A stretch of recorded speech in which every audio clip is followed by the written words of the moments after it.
Hello, my name is Brant Hunt. My channel is Discerning What is True. Today is the 29th day of January, Sunday, 2023. So I'm going to be reading from this particular book here, Twilight Language by Michael Hoffman. Michael Hoffman is one special guy. He's written many books, folks. Many books, deep books too. Most don't, most don't get into his stuff, but he's a special kind of guy. This is the other book I have of his. His website is Independent History and Research. This guy is not what you call a standard historian, folks. He's a digger. He likes to dig in what we've been told or whatever is not true. And what he's trying to tell you simply is a lot of this is done in a way to have an effect upon people that they don't realize what's going on. Like what happened with the Twin Towers, what happened with John F. Kennedy, what happened to things in the past that do not rhyme and don't make any sense, so to speak, and yet he tries to put them together. So what we're going to do is read here from this particular book. I've had it for about 2 weeks. Then I had an issue with my back and basically laid me out for like 4 or 5 days. And then I'm going to read this particular book. This is the prologue of his book called Twilight Language. It's actually on Amazon, and you're welcome to explore it and maybe buy it. But it's not the typical book that maybe 1 out of 100, maybe 1 out of 1,000 would read, because most people are not on the same level as he is. Let's see. I'm not trying to put anybody down here. It's just that he's in a different level. He's a different way of looking at things. So appreciate you being here. So here we go. This is the prologue. A blackjack progression, that is from 2001 to 2021. This book was published in 2001. The book is not a how-to manual to prevent being alchemically processed by the cryptocracy. One cannot prevent a disease that has already metastasized. Neither is it a wake-up call. Since the gateway year 2001, the majority of Americans have been processed as initiatives. You hear that? As initiatives. They are Masons on site, i.e., members of the secret society without knowing it.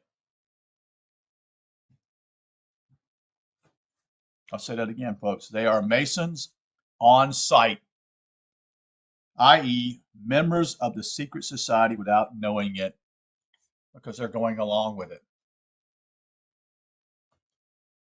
A wake-up call presupposes that people are asleep. They are only partly so.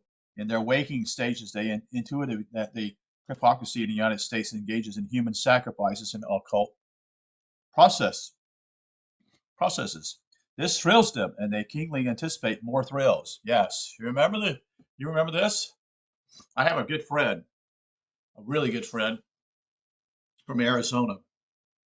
And you remember the whole idea when the whole thing in 2020, when people would just love to put on masks, and she called to me. I can recall what she shared with me. This will be the next thing. People will be caught up in getting a mask, and they will want to display their characteristics or their personality through their masks. It's wild, isn't it? And this reminds me of this. This thrills them, and they keenly anticipate more thrills. They are so bored. People are so bored, you see, that they clamor for this type of thrill. At this stage in history, America is a carnival sideshow, thrill drum, and we the people be for a front row seat. Eternal salvation, the pursuit of truth and freedom, all that takes a back seat despite the rhetoric. The alchemy processing of humanities are way ahead of schedule. People are becoming less human and far more numb and easily misdirected as the rain of dead matter appears on the horizon. Reality, facts, and truth are dispensable in the high echelons of the kleptocracy. Sorcery entails a calculus in which reality, facts, and truth are whatever the sorcerer declares them to be.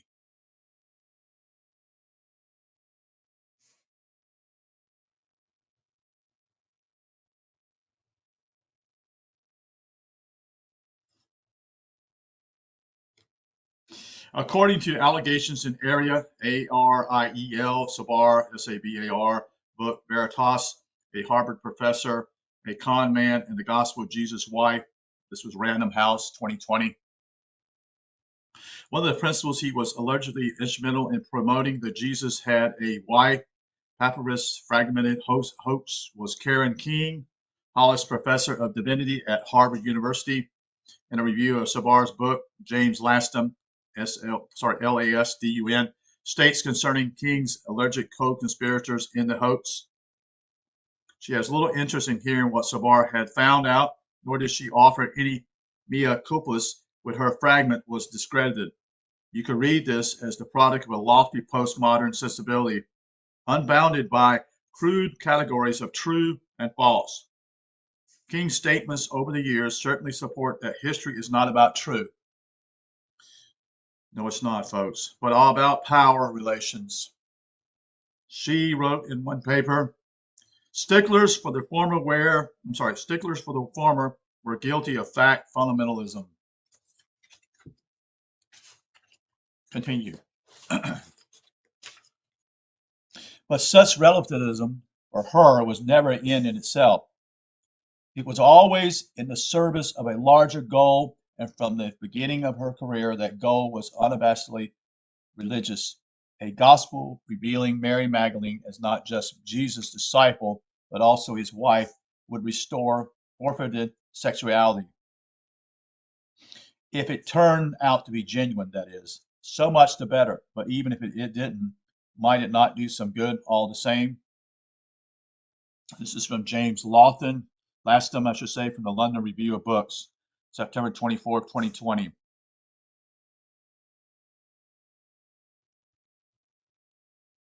In the non-Gnostic Orthodox Christian theology of the Bible, this legend, the theurgimen, falls under two categories. The first to be mento studium officiae, the official lie, the helpful lie, lying for our own good to assist us in illumination. Jacob conveyed to his father Isaac the helpful one, that is the lie. He was his firstborn son. Whoops, I messed up. Something happened here. Uh-oh. It dropped.